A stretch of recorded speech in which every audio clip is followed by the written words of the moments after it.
Alan, your company, More Prospects, designs and implements sales processes to control the biggest expense in any company.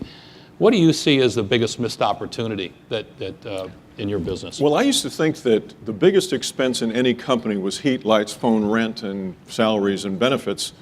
I don't believe that anymore. I believe that the biggest expense in every company is missed opportunity. It's the deal you don't get because you don't know about it. If you're a commercial lending bank, you open up the business journal on Friday morning, you see a huge loan that went to a competitor, and you didn't even know about it. That's a huge expense. Thank you. So you and Mason Dukacek 12 years ago wrote this book called Sales Utopia. Some of you may have had access to it. I think we're giving some of those out, Karen, in the drawing. On page 2, I noted that you guys talked about random and and how doing things in a random way can come back to haunt us. Yes. Are you seeing that changing much in the sales world, or what kind of progress have we made in the last 12 years? Not much. In fact, I think random is kind. I think now it's chaos. And what I mean by that is that we talked a little bit about strategy up here. I have seen over and over again that many companies, larger and smaller, don't even really understand what strategy is. But strategy, for the purposes of this conversation, is the answer to 4 questions. First of all, who is the target, specifically? Secondly, what is your compelling message to get them interested in what you do? Thirdly, what is the frequency that you need to contact these people to develop top-of-the-mind awareness, because the whole goal is to be in front of the prospect when they're ready to buy. Unless you're Marvin the Mind Reader, you don't know when that is. And fourthly, what is the media that you're going to use to deliver your message? Is it a social media? Is it direct mail? Is it voicemail? Is it a call from a salesperson? What does that mixture look like? But when you have the answer to 4 questions, you are moving out of that realm of randomness into having a specific process for bringing your goods and services to market. Great, great.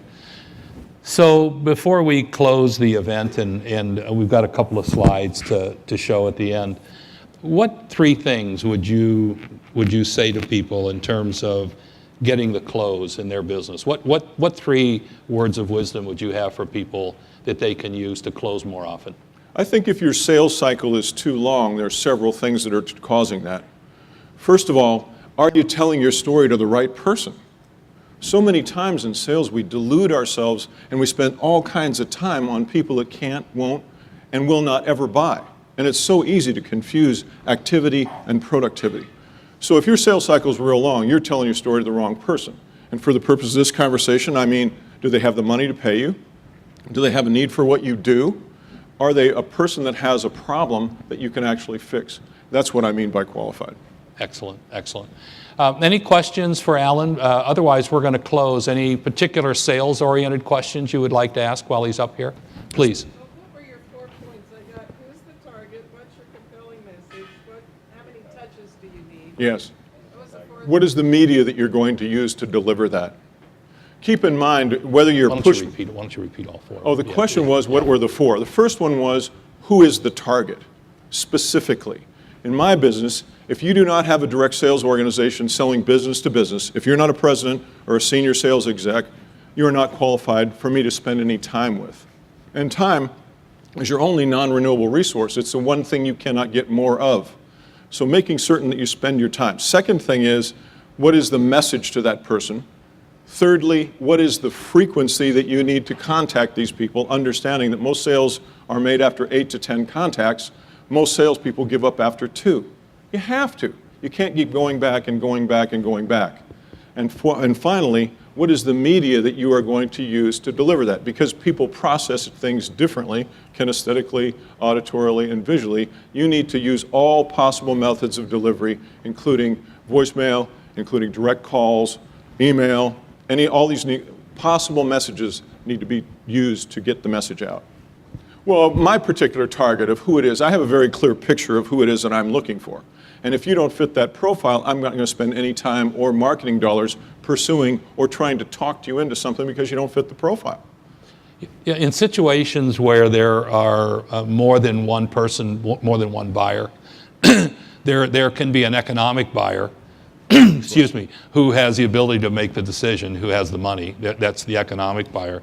There's a recommender buyer. That could be someone who's a purchasing agent who can't make that decision on their own, but they can make a recommendation. And then there could be a user buyer, who the user buyer is the person who actually uses the product. But they too can't. My old business was in the food business, and it wasn't unusual somebody might try to sell the chef something when really the owner made that decision about that product. So you have to know who you're talking with. It's 3 different conversations. It isn't one conversation, it's 3 different. So customizing your conversation around that person's role is critical to your success. Yeah, did you guys all hear that? One great way to find that out is, in addition to yourself, who else can make a decision to buy? Right. It's a great way of saying that, thank you, without, without offending the buyer. It's a great question to ask. And I think that too, that one of the things that we in sales, we do not get to know quick enough.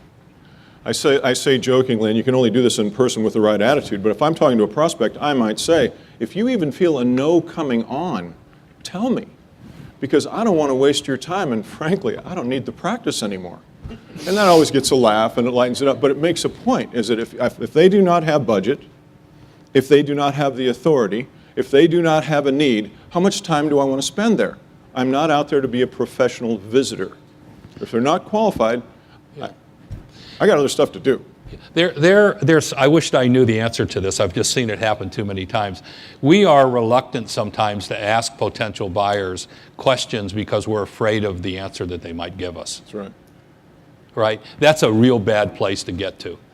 You know, if you're going to ask questions and they're going to be offended by it, I mean, assuming you're going to ask good, intelligent questions, then, just ask them. Because if you don't do any business with them now, you won't do any business with them later, but you won't waste your time. So I think there was another question. Did I see a hand up over here? Or no? As an add to that comment too, I find people appreciate that. If you are honest with them and you're trying to get to the truth, what you're trying to do is to see if there's a need. And the other finer point, again, is I'll often ask the question about timing. Because if this is a deal that's a year out, I want to know that as well. Or is this an imminent deal? And you have to know all 3 of those things.